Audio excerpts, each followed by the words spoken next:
Pada kesempatan ini teman-teman kita akan bahas dua doa. Yang doa ini umumnya berisikan tentang masalah mohon pengampunan dosa. Yang pertama di halaman 53, doa yang ketiga yang kita pelajari pada doa setelah tasyahud akhir dan sebelum salam. Sabda Nabi SAW, Allahumma inni zalamtu nafsi zulman kathira. ولا يغفر الذنوب إلا أنت فاغفر لي مغفرة من عندك وارحمني إنك أنت الغفور الرحيم. Yang artinya, ya Allah, Allahumma inni zalamtu nafsi, sungguhnya aku telah menzalimi diriku, zulman kathira, dengan kezaliman yang banyak. Kezaliman sini artinya berbuat dosa ya.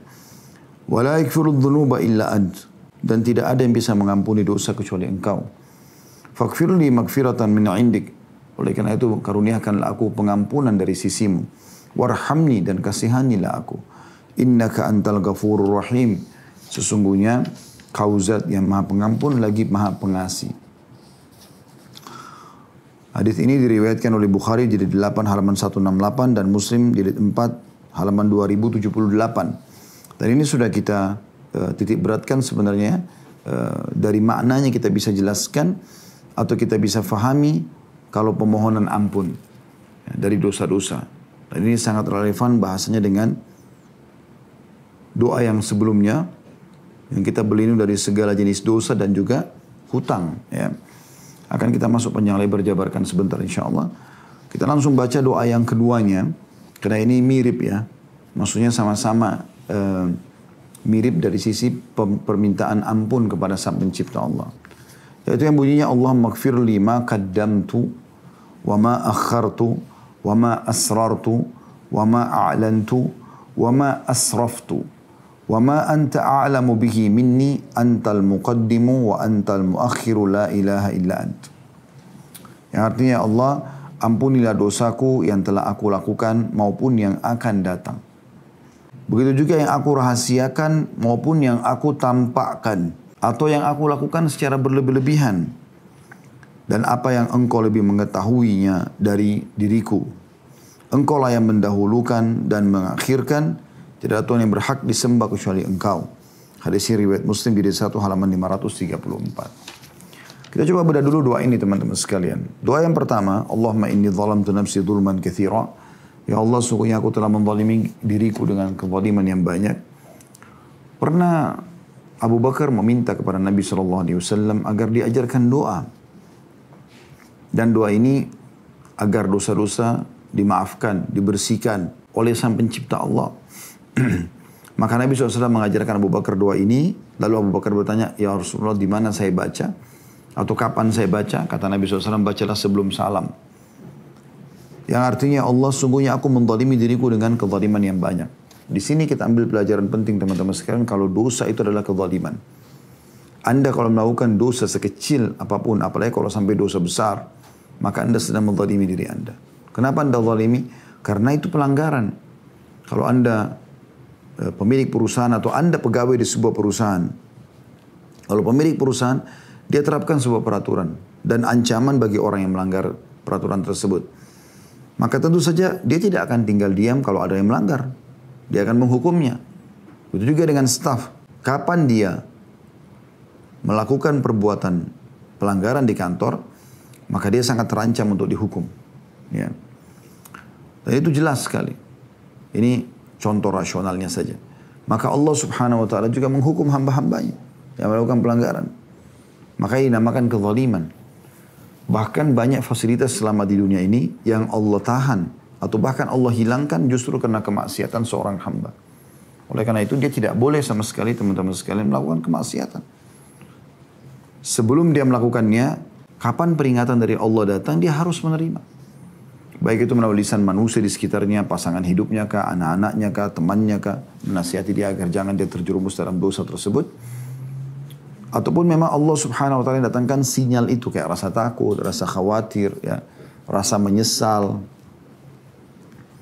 Ini semua peringatan-peringatan agar jangan sampai seseorang terjerumus dalam perbuatan dosa. Karena memang dia akan mendatangkan hukuman dari Allah Subhanahu wa Ta'ala dan akan menghilangkan atau minimal menahan fasilitas yang semestinya Allah berikan di dunia. Makanya sering saya bahasakan teman-teman, istighfar dan tobat ini seperti tiket VIP.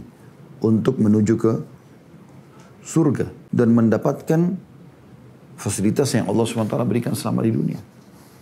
Ya. Itu makna daripada zulman, zalamtu nafsi zulman katsira. Ya Allah, aku telah mendalimi diriku dengan kezaliman yang banyak. Karena satu pelanggaran saya sudah cukup Allah hukum kita. Apalagi kalau sampai kezaliman yang banyak. Lalu ada pengikraran tauhid setelahnya. Wala yakfiru dzunuba illa ant. Kenapa aku mohon kepadamu ya Allah? Karena aku tidak punya tempat yang lain. Hanya kau yang bisa memaafkan kesalahan-kesalahanku itu. Dan kalau Allah sudah maafkan dengan kita taubat, dan taubatnya pun kita minta agar Allah mudahkan atau Allah berikan kepada kita, maka fasilitas dunia tertahan karena dosa dibuka, diberikan kembali, hidupnya otomatis akan tentram dan bahagia. Kemudian pada saat dia meninggal, dia masuk ke dalam surga. Ini kebahagiaan yang luar biasa. Kemudian potongan selanjutnya, memohon ampunan dari Allah Subhanahu wa taala, faghfirli maghfiratan min 'indik. Ya Allah, oleh karena itu karuniakanlah aku pengampunan dari sisimu. Artinya langsung Allah Subhanahu wa taala mengambil alih dosa tersebut dan memaafkan semuanya. Warhamni, dan kasihani aku. Makna kasihani adalah walaupun aku ini berbuat dosa, tapi aku ini perlu dikasihani ya Allah. Karena aku adalah hambamu yang lemah, yang bodoh, yang kadang-kadang ada saatnya terjerumus dalam kesalahan. Warhamni, kasihanilah aku ya Allah.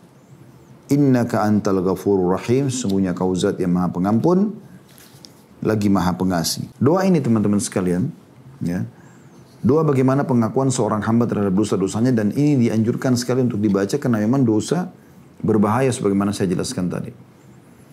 Di doa yang kedua lebih detail lagi penyebutan tentang pelanggaran agama itu. Yaitu Allahumma gfirli ma qaddamtu. Ya Allah, maafkan semua kesalahanku yang pernah aku lakukan.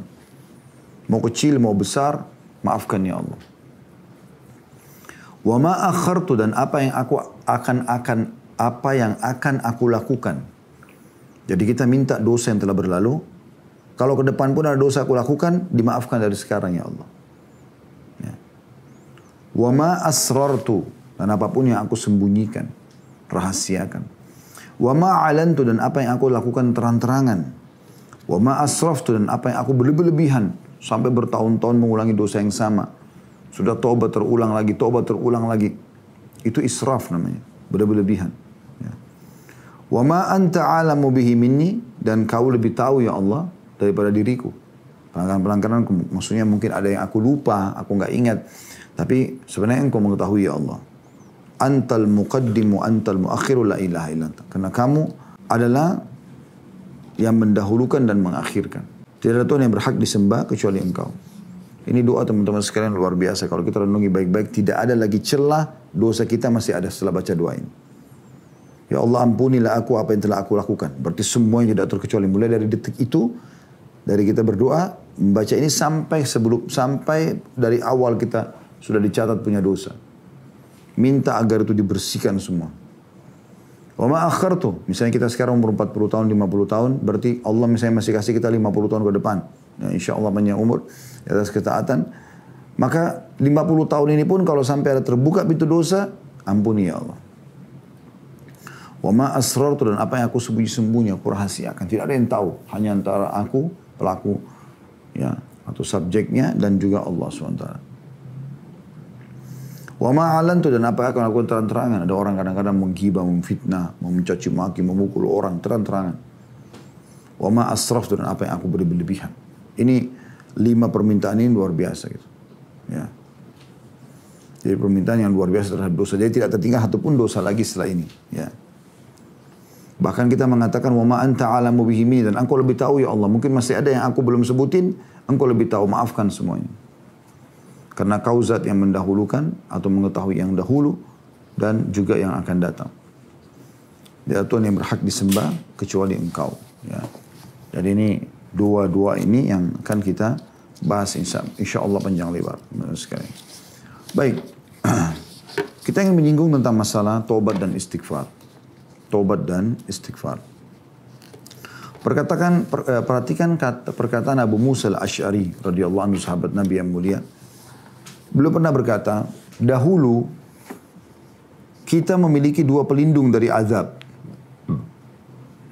Kalau ada siksa Allah mau datang bisa terlindung dengan dua hal ini. Yang pertama, nah kata beliau salah satunya telah pergi yaitu keberadaan Rasulullah SAW. Kalau Nabi masih ada kita nggak akan disiksa. Nabi SAW bisa berdoa kepada Allah agar diberhentikan siksaan tersebut. Dan tersisa, tapi ya kata beliau keberadaan Rasulullah SAW dengan kita, hanya saja beliau sudah meninggal. Dan tersisa yang kedua itu istighfar. Apabila ia juga pergi, niscaya kita akan binasa. Ya. Jadi kalau sampai Rasulullah sudah meninggal seperti kita sekarang, Rasulullah SAW sudah meninggal seperti kita sekarang, maka yang tersisa adalah istighfar. Kalau istighfar pun Anda tinggalkan, mohon ampun kepada Allah SWT, termasuk diantaranya tadi lafaz-lafaz yang disebutkan dua jenis sebelum salam, dan yang lainnya. Ada sayyidil istighfar, Allahumma anta rabbi la ilaha illa anta khalaqtani sampai akhir. Ada astagfirullah al-azim la ilaha illa wa hayyul qayyum wa atubu ilaih. Jadi disuruh rutinkan itu. Rabi' ibn Huthaim rahimahullah berkata, merendahlah kalian kepada Rabb kalian, berdoa kepadanya di kala senggang. Karena Allah berfirman dalam hadis qudsi, man da'ani fir rakha'i ajabtu fis syiddah. Siapa yang berdoa kepada aku di kala lapang, niscaya aku mengabulkannya atau mengabulkan doanya pada saat dia sedang berdosa. Wa man sa'alani a'taitu, dan barang siapa yang meminta kepada aku maka aku akan memberinya. Wa man tawadha'a li rafa'tu, wa man tawadha'a li rafa'tu. Dan siapa yang merendahkan diri, maka pasti aku akan tinggikan derajatnya. Wa man tafarraga li rahimtu, dan siapa yang meluangkan waktu untukku, ya untuk beribadah kepadaku, kata Allah SWT, maka aku mengasihinya. Wa man istaghfarani ghafartu lahu, dan siapa yang memohon ampun kepada aku maka niscaya aku akan mengampuninya. Hadis ini sahih. Ya. Diriwayatkan dari kitab Minhajus Shalihin halaman 951. Teman-teman sekalian, Ibnul Jauzi berkata, menukil kepada kita, iblis itu berkata, aku membinasakan anak Adam dengan dosa. Jadi dia berusaha masukkan dosa, pelanggaran-pelanggaran. Mirip Anda kerja di kantor, ada teman Anda atau seseorang yang menggoda Anda, mempengaruhi Anda supaya Anda melanggar. Buat data palsu lah, manipulasi di perusahaan lah, apalah segala macam. Gosipin atasan, macam-macam. Kata iblis, aku memang membinasakan anak Adam dengan dosa-dosa itu. Dan mereka membinasakanku dengan istighfar dan la ilaha illallah. Tapi setelah iblis capek setengah mati buat dia sampai terjerumus dalam pelanggaran, setelah itu dia taubat nasuha kepada Allah, hilang semua upaya iblis itu. Maka iblis mengatakan dia membinasakanku dengan istighfar dan la ilaha illallahnya, dia yakin Allah itu ada dan memaafkan dia. Manakala aku melihat hal tersebut pada mereka, aku tanamkan hawa nafsu pada mereka, di mana mereka berbuat dosa tapi tidak beristighfar, karena mereka mengira diri mereka berbuat baik. Qatadah rahimahullah berkata, Al-Quran menunjuki kalian penyakit dan obat penyembuh kalian. Ya, Al-Quran menunjuki kalian penyakit. Semua penyakit dari sini masalahnya. Ya. Dan obat penyembuh kalian. Penyakit kalian adalah dosa. Dan obat penyembuh kalian adalah istighfar. Itu luar biasa. Begitu mereka memahami tentang masalah dosa itu. Menggambarkan, mendefinisikan itu dengan luar biasa detailnya. Ya. Mereka betul-betul merenungi dan kemudian meninggalkan dosa itu. Perkataan ini luar biasa ya. Maksudnya tepat sekali dan sangat cerdas gitu. Kata-kata rahimahullah, sesungguhnya Allah atau Al-Quran menunjuk kalian tentang penyakit dan obat dari penyakit tersebut. Penyakit kalian adalah dosa dan obatnya adalah istighfar. Ya. Bahkan banyak orang teman-teman sekalian dengan istighfar kembali kepada Allah SWT. Penyakit kronisnya pun sembuh. Secara fisik. Urusan perkara seberat apapun sembuh. Baik. Berubah. Sampai seorang salafus saleh pernah menceritakan ada satu orang bertengkar sama istrinya sampai dia kira sudah akan terjadi perceraian. Dia keluar dari rumahnya sebelum subuh dan dia tidak lihat depannya kecuali masjid. Dia mampir, dia sholat tahajud 2 rakaat, kemudian dia sholat subuh berjamaah dengan imam. Habis itu dia mengatakan, saya kayaknya percuma juga pulang rumah, istri saya sudah ribut dari semalaman, sudah mau pergi, mungkin sekarang sudah pulang dia. Maksudnya pulang ke rumah orang tuanya gitu ya. Maka dia bilang, saya pun duduk sampai syuruk, sampai terbit matahari, sambil beristighfar kepada Allah. Begitu selesai saya sholat sunnah 2 rakaat, lalu saya pulang ke rumah, saya temukan begitu saya buka rumah, rumah sudah wangi, bersih, ada sarapan gitu. Lalu istri saya temui saya dengan berseri-seri. Lalu kata orang ini, bukankah kau tadinya mau pergi dari rumah ini? Sudah mengajukan perceraian. Dia bilang, iya, tapi setelah kamu pergi tadi, meninggalkan rumah. Tiba-tiba saya merasa, ya hati saya merasa menyesal. Saya khawatir malah jauh dari rahmat Allah. Saya juga masih mencintaimu. Ya. Maka kata suaminya, kira-kira kapan kamu mulai rasakan? Kata dia, sekitar beberapa saat yang lalu. Maksudnya pada saat suaminya ini atau si laki-laki mulai istighfar kepada Allah selepas subuh sampai terbit matahari. Jadi memang luar biasa, dia akan memberikan luar biasa jalan keluar kepada kita. Ya. Berapa banyak orang yang anaknya sakit, dia berbanyak istighfar. Ya. Dia lilit utang, dia berbanyak istighfar. Segala macam hal. Dia mulai dengan istighfar sampai di ikhtiar manusianya. Ke dokter, minum obat dan seterusnya.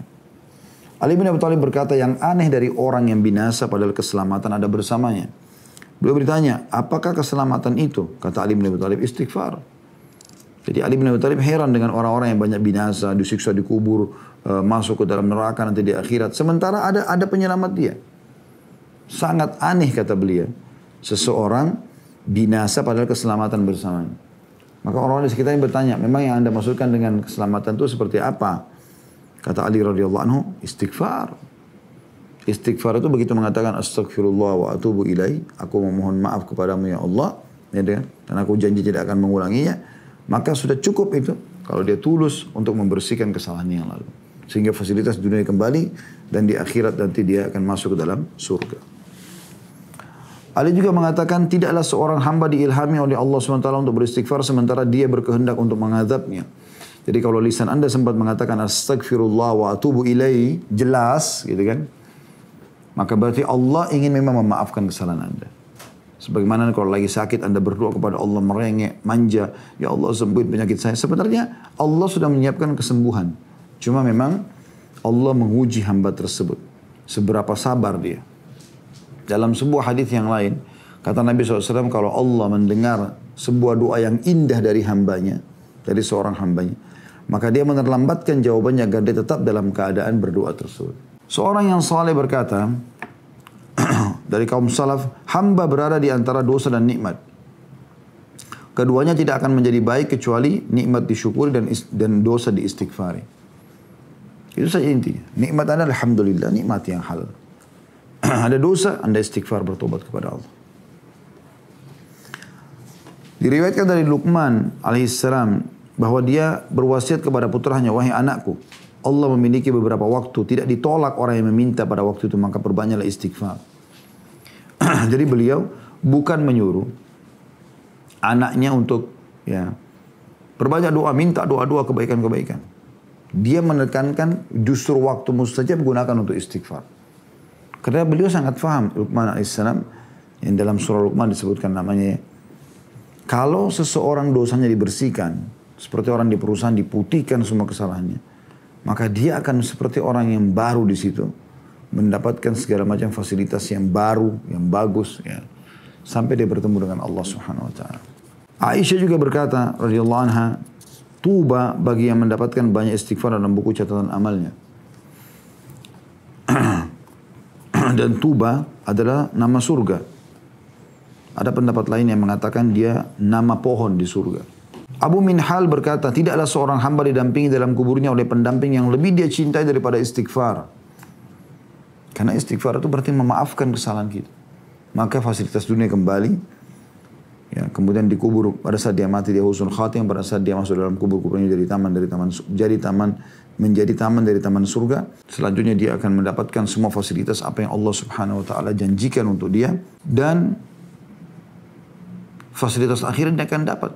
Dalam berarti kata fasilitas dunia akan kembali, fasilitas akhirat juga akan dapat. Yaitu masuk ke dalam surga, sementara juga fasilitas dikubur menjadi orang beriman akan dia dapatkan. Maksudnya menjadi taman dari taman surga, sebagaimana hadis sahih menjelaskan masalah itu.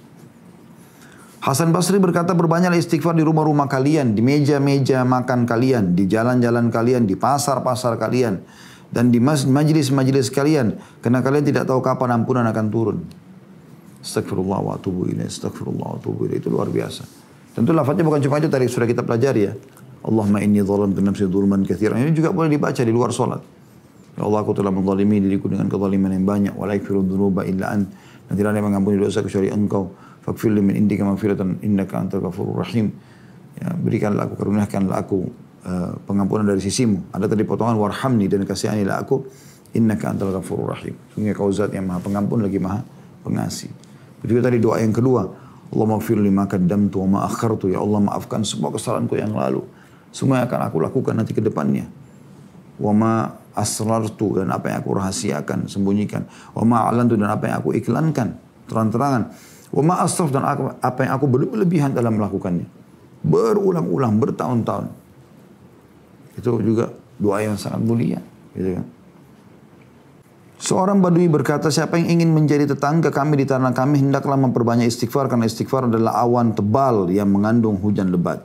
Jadi ada di antara mereka orang-orang Arab itu kalau ada tetangganya baru pindah, maka dia langsung menyampaikan, kalau kamu jadi tetangga kami cuma minta satu, kamu perbanyak istighfar. Karena dengan teman-teman sekalian tidak ada lagi dosa, maka fasilitas akan datang. Anda juga bisa baca surah Saba ya, dalam Al-Quran surah nomor 34 ayat 15. Allah menjadikan negeri Saba itu sebagai negeri yang tentram, damai, bahkan tanda-tanda kebesaran Tuhannya. Allah utus beberapa rasul ke sana, tapi akhirnya mereka kufur kepada Allah Subhanahu wa taala. Nah, pada saat kata para ulama di Fathul Qadir ya, dan beberapa buku-buku termasuk tafsir Ibnu Katsir menyebutkan bahwasanya makmurnya negeri Sabah ini luar biasa, karena hampir semua dari rajanya sampai masyarakat biasanya semua beriman kepada Allah. Semuanya menjadi dari kemaksiatan. Maka Allah jadikan negeri mereka betul-betul negeri yang luar biasa. Negeri yang jauh dari segala macam kekurangan. Bahkan dikatakan pada saat itu tidak ada nyamuk, lalat, kalajengking, ular yang mengganggu mereka. Semuanya ketentraman dan kenyamanan. Nah, resep ini belum kita coba gitu. Kita kadang-kadang masih mencampur baur teman-teman sekalian. Antara mana mana amal soleh, mana dosa. Kita mencampur baurkan. Sehingga dengan sendirinya kita tidak bisa mendapatkan semua fasilitas pada saat kita beriman. Coba Anda 100% hijrah, menjadi orang baik sekalian udah. Jangan setengah-setengah. Semuanya Anda ganti.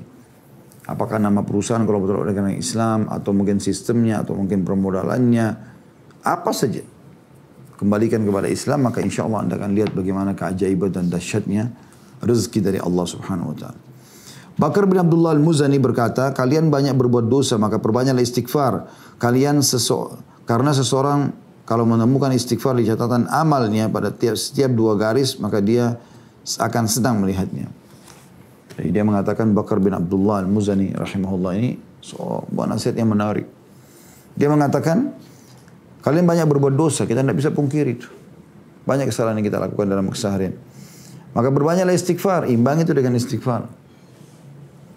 Karena sesungguhnya seseorang kalau menemukan istighfar di dalam catatan amalnya pada setiap 2 baris, walaupun istrinya ngomel-ngomel, suaminya ngomel, dia tetap istighfar kepada Allah, dia mohon ampun, kemudian dia bersabar, itu pasti akan punya efek yang luar biasa gitu.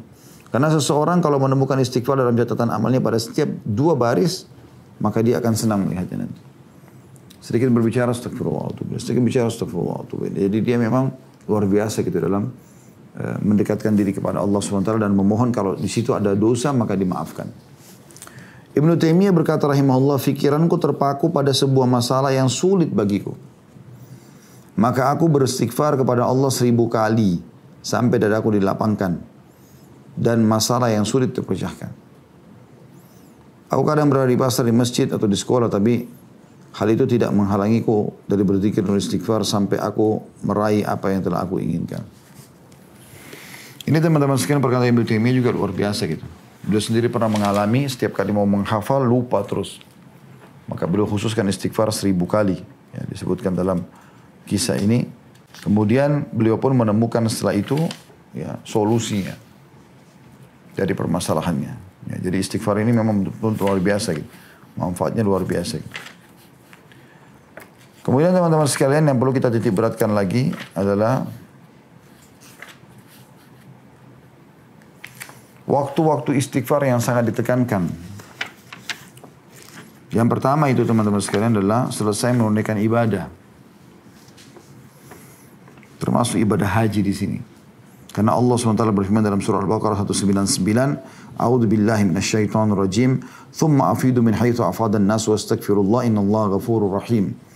Kemudian bertolaklah kamu dari tempat bertolakmu. Bertolaknya orang-orang banyak dan mohonlah ampun kepada Allah.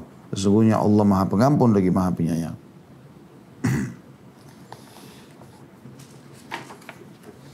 Kemudian yang kedua,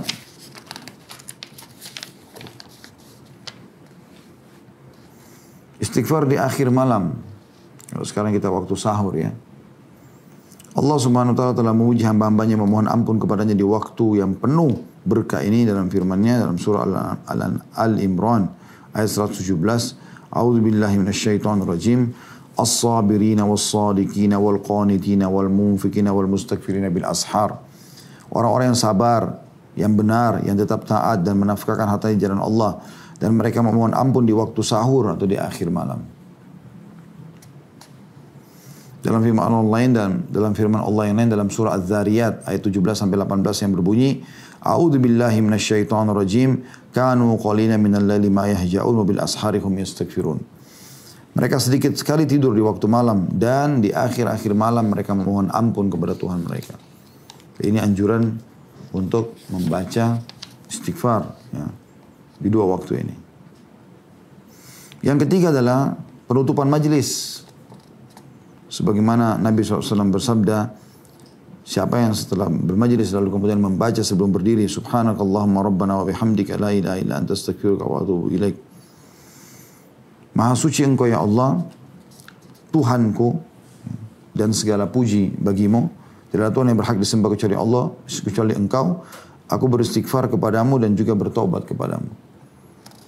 Nah, ini kafaratul majlis. Kata Nabi SAW, siapa yang membaca ini, ya, setelah kumpul di satu majlis, maka akan dibersihkan dosa-dosanya. Kemudian yang keempat, teman-teman sekalian, waktunya memohon ampunan bagi orang yang meninggal. Ini juga boleh, ya. Karena kata Nabi SAW, istaghfiru li akhikum wasalu lahu tathbit, wasalu lahu bit-tathbit, fa innahu al-ana yus'al. Artinya, mintalah ampun bagi seseorang atau bagi saudara kalian ini dan mintalah keteguhan baginya karena dia sekarang sedang ditanya. Jadi setiap kali Nabi SAW antar jenazah, sebelum pulang beliau mengatakan itu. Istaghfiru li akhikum. Mohon ampun untuk saudara kalian yang meninggal ini. Jadi yang hadir suruh beristighfar. Wasalu lahu bit-tathbit, dan mintalah kepada Allah ya agar dikokohkan ya, orang tersebut di atas keimanan. Fa innahu al-ana yus'al, karena sekarang dia akan ditanya. Yang misalnya di kuburan. Kemudian teman-teman sekalian yang perlu kita titik beratkan sekarang adalah manifestasi dan buah istighfar. Ini penutupannya. Sehingga tadi kita bisa tahu makna kenapa di doa sebelum salam kita pelajari dua doa. Semuanya isinya permohonan ampun. Yang pertama istighfar adalah penunaian titah Allah Subhanahu wa ta'ala. Jadi kalau Allah sudah perintahkan kita ikuti. Karena la ilaha illallah, tidak ada Tuhan yang berhak disembah kecuali Dia. Dalam surah Mu'min ayat 55, Allah SWT berfirman, surah lainnya surah Ghafir ya. A'udzu billahi minasyaitonir rajim, fasbir inna wa'dallahi haqqun wastaghfir li dzambika wasabbih bihamdi rabbika bil 'ashyi wal ibkar. Bersabarlah kamu karena sungguhnya janji Allah itu benar, dan mintalah ampun untuk dosamu dan bertasbihlah seraya memuji Tuhanmu pada waktu petang dan pagi. Dan di sini Nabi SAW diperintahkan bersabar ya, dalam berdakwah, menyampaikan agama ini, dan sungguhnya janji Allah itu benar, pasti tidak akan mungkin dipungkiri. Dan mohonlah ampunan untuk dosa-dosamu dan bertasbihlah seraya memuji Tuhanmu pada waktu pagi atau petang dan pagi hari. Ini termasuk teman-teman sekalian luar biasa ya penunaian perintah Allah Subhanahu wa taala, karena Allah perintahkan kita, dan banyak ayat masalah ini ya. Yang dari surah An-Nasr ayat 3, fasabbih bihamdi rabbika wastaghfirhu innahu kana tawwaba. Bertasbihlah dan memuji Tuhanmu hai Muhammad dan mohonlah ampun kepadanya. N-nya besar kata ganti Allah, sesungguhnya Dia Maha penerima taubat. Kemudian teman-teman sekalian, hadis qudsi yang mulia yang perlu kita perhatikan. Sabda Nabi SAW, Allah berfirman, ya bna Adam, law balagat dhunubuka ananas samai thumma astaghfarni, thumma astaghfartani ghafartu laka wala ubali. Hai anak Adam, seandainya dosamu mencapai langit, kemudian kamu memohon ampun atau istighfar kepadaku, niscaya ya, aku akan mengampunimu tanpa aku peduli. Hadis ini riwayatkan Tirmidzi dengan sanad hasan sahih. Ya, jadi luar biasa dia bisa menjadi penyebab ya, dimaafkan semua kesalahan-kesalahan. Bahkan tidak mengenal jumlah lagi. Berapa banyak pun, berapa kali diulangin pun, asal orang tulus dalam bertobat dan istighfar, Allah akan berikan dia itu. Itu yang pertama, tentang pelaksanaan titah Allah. Yang kedua, istighfar termasuk sebab rezeki. Sebagaimana Allah subhanahu wa ta'ala menyebutkan dalam surah Nuh. Nuh berkata kepada kaumnya, ya, ayat 10 sampai ayat 12. A'udzu billahi minasyaitonir rajim. Faqultu astaghfiru rabbakum innahu kana ghaffara. Maka aku pun, kata Nuh alaihissalam, berkatakan mohonlah ampunan kepada Tuhanmu. Sesungguhnya Dia yang Maha Pengampun dan Dia akan mengirimkan hujan kepadamu. Maaf, sesungguhnya Dia Maha Pengampun dulu ya. Faqultu astaghfiru rabbakum innahu kana ghaffara. Yursilis samaa 'alaikum midrara, maka Dia akan memperbanyak ya, atau menurunkan hujan yang lebat dan memperbanyak harta juga anak-anakmu. Wa yumdidkum bi amwalin wa banina wa yaj'al lakum jannatin wa yaj'al lakum anhara. Dan Dia akan mengirimkan dan Dia mengadakan untukmu kebun-kebun. Maaf, Dia akan memperbanyak harta dan anak-anakmu dan mengadakan untukmu kebutuhan-kebutuhan dan mengadakan pula di dalamnya untukmu surga-surga. Saya di surga nanti insyaallah.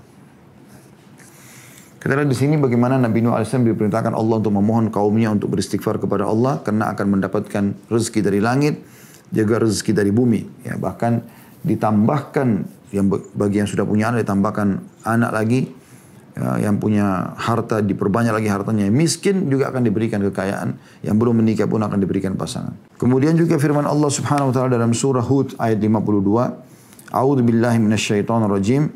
Wa ya qaumi astaghfiru rabbakum thumma tubu ilaihi yursilis samaa 'alaikum midraran wa yazidkum quwwatan ila quwwatikum wa la tatawallaw mujrimin. Dan dia berkata, hai kaumku, mohonlah ampun kepada Tuhanmu, lalu bertobatlah kepadanya. Mohonlah ampun kepada Tuhanmu dan bertobatlah kepadanya, niscaya Dia Allah akan menurunkan hujan yang sangat deras atasmu.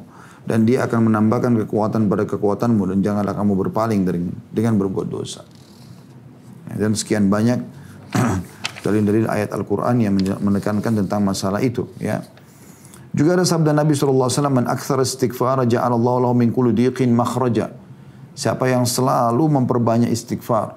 Astagfirullah, atau lagi di lift, lagi di mobil, lagi di motor, lagi belanja, lagi apa saja. Bahkan mungkin orang lain lagi bicara pun kita istighfar saja. Kita sambil dengarkan dia gitu. Ya. Siapa yang memperbanyak istighfar, niscaya Allah akan menjadikan untuknya jalan keluar dari setiap kesempitan. Apapun yang dia hadapi. Istighfar kuncinya. Dan akan diberikan kelapangan dari setiap kesedihan. Dan Allah akan memberikan kepadanya rezeki dari arah yang dia tidak sangka-sangka. Man akthar istighfar ja'alallahu lahu min kulli diqin makhraja wa min kulli hammin faraja wa razaqahu min haitsu la yahtasib. Jadi 3 hal yang diharap-harapkan oleh manusia. Jalan keluar dari setiap masalah. Yang kedua, diangkat semua kesedihannya. Yang ketiga, diberikan rezeki dari tempat tidak disangka-sangka. Itu didapatkan dari istighfar. Itu didapatkan dari istighfar. Yang ketiga, istighfar menjadi penyebab masuk ke dalam surga. Sebagaimana sabda Nabi SAW tentang Sayyidul Istighfar. Ya. Allahumma anta rabbi la ilaha illa anta khalaqtani wa ana abduka wa ana ala ahdika wa wa'dika mastata'tu. A'udzu bika min syarri ma sana'tu wa abu'u laka bi ni'matika alayya wa abu'u bi dhanbi faghfirli fa innahu la yaghfiru dzunuba illa anta. Ya Allah, sesungguhnya Engkau adalah penciptaku dan tidak ada Tuhan yang berhak disembah kecuali Engkau dan Engkau telah menciptakan aku. Aku adalah hambamu, aku selalu dalam perjanjian setia bersamamu. Ya. Semampuku. Aku berlindung kepadamu dari keburukan yang pernah aku lakukan. Dan aku mengakui semua nikmat yang Engkau telah berikan kepadaku. Dan aku mengakui juga dosa-dosaku, maka ampunilah aku karena tidak ada yang mengampuni dosa kecuali Engkau. Kata Nabi SAW, وَمَنْ قَالَهَا مِنَ النَّهَارِ مُوقِنًا بِهَا فَمَاتَ مِنْ يَوْمِ قَبْلَ أَنْ يُمْسِيَ فَهُوَ مِنْ أَهْلِ الْجَنَّةِ. Siapa yang mengucapkan ini ya, pada pagi hari atau siang hari, yakin terhadap doa ini, kemudian dia meninggal pada hari tersebut sebelum tiba sore hari, ya, maka dia akan dipastikan masuk ke dalam surga. وَمَنْ قَالَ مِنَ اللَّيْلِ وَهُوَ مُوقِنٌ muqinun biha famata qabla yusbih fahuwa min ahli jannah. Dan barang siapa yang mengucapkannya ya, di malam hari dengan penuh keyakinan agar Allah ya, memaafkan kesalahannya, mohon kepada Allah tentang keberadaan Allah, rahmat Allah yang luas, dia yakin dengan itu semua. Kemudian dia meninggal sebelum tiba pagi hari, maka dia termasuk ahli surga. Istighfar juga akan memaafkan dosa-dosa. Ya. Sebagaimana sudah kita tahu di dalam banyak firman Allah SWT, di antaranya surah Al-Imran ayat 135. Kalau teman-teman mau buka aplikasi handphonenya silahkan. Surah Al-Imran ayat 135. Bunyinya a'udzubillahi minasyaitonir rajim walladzina idza fa'alu fahishatan aw dhalamu anfusahum dzakarullaha fastaghfaru lidzunubihim wa man yaghfiru dzunuba illallah wa lam yusirru 'ala ma fa'alu wa hum ya'lamun. Dan juga orang-orang yang apabila mengerjakan perbuatan keji atau menganiaya diri mereka sendiri, mereka berbuat dosa, mereka ingat kepada Allah lalu memohon ampun, istighfar terhadap dosa-dosa mereka, dan siapa lagi yang dapat mengampuni dosa selain Allah, dan mereka tidak meneruskan perbuatan kejinya sedangkan mereka sudah mengetahui. Jadi orang bisa terjerumus dalam dosa, tapi bukan berarti dia terus mengulang-ulanginya. Kalau sudah tobat nasuha dan ternyata terbuka lagi pintu dosa beberapa waktu yang akan datang, dia mohon ampun lagi, istighfar kepada Allah dengan tulus, dengan tanpa ada niat dari awal atau tobat awal, oh nanti kalau saya buat lagi saya akan tobat. Ya bukan begitu. Memang dia ya lewatin, dalam arti kata dia lewatin dengan ketaatan segala macam. 10 tahun kemudian terjerumus lagi dalam dosa yang sama tanpa dia programkan, maka di situ diterima lagi tobatnya.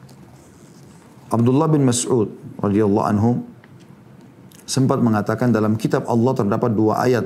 Apabila seorang hamba melakukan sebuah dosa lalu membacanya dan beristighfar kepada Allah, maka Allah akan memberikan ampunan kepadanya. Kemudian beliau membaca ayat ini. Al-Imran 135. Ya. Jadi Allah SWT akan memaafkan dosa-dosa dengan istighfar. Ya. Kemudian teman-teman sekalian, cukup banyak dalilnya saya lewatin. Kemudian yang kelima, istighfar mencegah dari hukuman Allah Subhanahu wa taala. Sebagaimana Hasan Basri berkata rahimahullah, wahai anak Adam, meninggalkan dosa lebih ringan bagimu daripada mencari taubat. Maka jangan sampai kamu melakukan perbuatan dosa karena akan mendatangkan hukuman Allah. Ya. Tapi kalau seseorang beristighfar kepada Allah sebelum ya terjadi dosa-dosa tersebut, maka itu akan sangat membantu dia. Bahkan kalau ada orang memohon ampun di sekitar kita, beristighfar kepada Allah, sementara kitanya masih melakukan perbuatan dosa, ya, kalau ada bala atau ada cobaan akan datang yang umum, banjir, longsor, bisa tertahan karena istighfar mereka. Ya, makanya Allah SWT mengatakan tentang Nabinya Muhammad SAW dalam surah Al-Anfal ayat 33, A'udzu billahi minasyaitonir rajim, Al-Anfal 33, wa ma kana Allahu liyu'adzibahum wa anta fihim wa ma kana Allahu mu'adzibahum hum yastaghfirun. Dan Allah sekali-kali tidak akan mengadab mereka sedangkan kamu berada di tengah-tengah mereka, hai Muhammad. Selama kau masih ada di situ, maka tentu saja Allah tidak akan menghukum mereka. Dan tidak pula Allah akan mengadab mereka sedangkan mereka memohon ampun, istighfar. Padahal ini ayat turun kepada orang-orang musyrik. Mereka menyekutukan Allah dengan patung-patung. Tapi mereka juga istighfar kepada Allah. Kata Allah, selama mereka istighfar, aku tidak akan menghukum mereka. Yang kelima, istighfar bisa menjadi penyebab diangkatnya derajat seseorang, terutama setelah meninggal. Ya. Semasa dia hidup untuk mengembalikan fasilitas di dunia dan juga menyelamatkan masuk surga. Kalau mau ditambah derajat tinggi di surga, nanti istighfar orang-orang datang setelahnya, termasuk anaknya. Karena kata Nabi SAW, Inna Allah Azza wa Jalla yarfa'u darajata lil abdi salih fil jannah, fayaqul ya Rabbi, anna li hadi, fayaqul bistighfari waladika lak. Sesungguhnya Allah Ta'ala mengangkat derajat seorang hamba yang saleh di surga, sehingga dia bertanya, wahai Rabbku, dari manakah nikmat ini? Atau dari mana hamba terima ini? Derajat yang sangat tinggi di surga. Maka Allah berfirman, dari istighfar anakmu untukmu. Yang ketujuh, istighfar dan memohon ampun bisa membersihkan hati. Sehingga hati ini mahkota ya, dalam diri kita. Kalau dia bersih maka akan membantu kita pun jadi bersih. Lisan kita jadi bersih, mata kita jadi bersih, telinga akan bersih. Semua akan bersih, akan baik, ya, akan maksimal dalam digunakan sebagai fasilitas selama sudah dibersihkan dosanya. Kata Nabi SAW, Innal mu'mina idha adnama dhanban kanat nuqtatun sauda'u fi qalbi. Kalau seorang mu'min melakukan satu dosa, maka akan ada titik hitam dalam hatinya. Fa in taba wa naza' wastaghfara su'ika qalbuhu minha. Kalau dia bertaubat kepada Allah, ya, maka akan, dan dia meninggalkan dosa itu lalu memohon ampun kepada Allah, maka ditarik atau dibersihkan titik hitam itu dari hatinya. Fa in zadat hatta taklufa atau taglufa qalbu. Dan kalau seandainya dia melakukan tambahan dosa, maka akan bertambah terus titik atau noda hitam itu, ya. Sampai bisa menutupi hatinya. Dan itulah kata Nabi SAW, وَذَلِكَ الرَّانُ الَّذِي ذَكَرَ اللَّهُ فِي كِتَابِ. Dan itulah makna ar-ran yang telah Allah sebutkan dalam kitabnya. كَلَّا بَرَّانَ عَلَى قُلُوبِهِمْ مَا كَانُوا يَكْسِبُونَ. Dalam surah Al-Mutaffifin ayat 14 yang artinya sekali-kali tidak demikian, sebenarnya apa yang selalu mereka usahakan itu menutupi hati mereka. Maksudnya dosa menutupi hati. Dan kalau dia istighfar maka akan bersih dari semua penutup-penutup hal tersebut, ya. Istighfar bisa mendatangkan anak, mendatangkan rezeki, mendatangkan kesehatan. Banyak sekali yang bisa didatangkan oleh istighfar tersebut, ya. Pada saat ditanya kepada Hasan Basri rahimahullah, ada orang datang belum punya keturunan, sudah nikah sekian 10 tahun lebih. Ada orang kena penyakit lebih dari 10 tahun belum sembuh-sembuh. Ada orang yang kerja lama, sudah bertahun-tahun bekerja berusaha belum pernah kaya-kaya. Tiga-tiganya datang lalu meminta saran kepada Hasan Basri. Maka beliau cuma mengatakan untuk tiga-tiganya perbanyak istighfar. Bukan cuma istighfar, perbanyak istighfar. Kemudian tiga-tiganya pun pulang mengamalkan. Lalu ada seseorang bertanya kepada beliau, kenapa anda ajarkan mereka hanya istighfar? Bukankah tadi yang tidak punya anak mungkin butuh diarahkan ke tabib untuk minum obat tertentu? Orang yang belum punya keturunan, mandul, mungkin juga ke arah tabib, ya. Orang yang lama kena penyakit kemudian belum sembuh, supaya juga ke tabib, gitu kan. Dan orang yang miskin mungkin butuh modal. Kata Hasan Basri, tidakkah kau baca firman Allah dalam surah Nuh ayat 10 sampai ayat 11? Ini sebagai penutupan bahasan kita, ya. Semua nikmat akan datang setelah istighfar. Kata Allah SWT, a'udzubillahi minasyaitonir rajim, faqultu astaghfiru rabbakum innahu kana ghaffara. Beristighfarlah kalian kepada Tuhan kalian karena Dia Maha Pengampun. Manfaatnya yursilis sama'a 'alaikum midrara. Dia akan turunkan dari langit hujan yang lebat. Itu makna terjemahan letterletnya. Terjemahan makna tafsirnya, ya, tadabbur ayatnya adalah Allah akan turunkan rezeki yang melimpah dari langit. Wa yumditkum bi amwalin wa banin, dan Dia akan memperbanyak harta dan keturunan kalian. Wa yaj'al lakum jannatin wa yaj'al lakum anhara. Dan Dia akan memberikan kepada kalian kebun-kebun yang lebat, ya, hasil panen yang maksimal, dan juga sungai-sungai yang mengalir. Ya, jadi manfaatnya sangat besar sekali dari istighfar itu, teman-teman sekalian. Makanya dalam doa sebelum salam ini, dua doa tadi yang kita bacakan, betul-betul doa yang luar biasa. Bagaimana kita mengakui kezaliman yang pernah kita lakukan, lalu kita minta pengampunan dari Allah. Lalu kita di doa yang kedua minta, ya Allah yang sudah aku lakukan, yang akan aku lakukan, yang aku sembunyikan, yang aku tampakkan, yang aku berlebih-lebihan, semuanya maafkan ya Allah. Dan ini sebuah karunia yang luar biasa, teman-teman. Jangan luputkan dari doa kita sebelum salam. Allahu a'lam.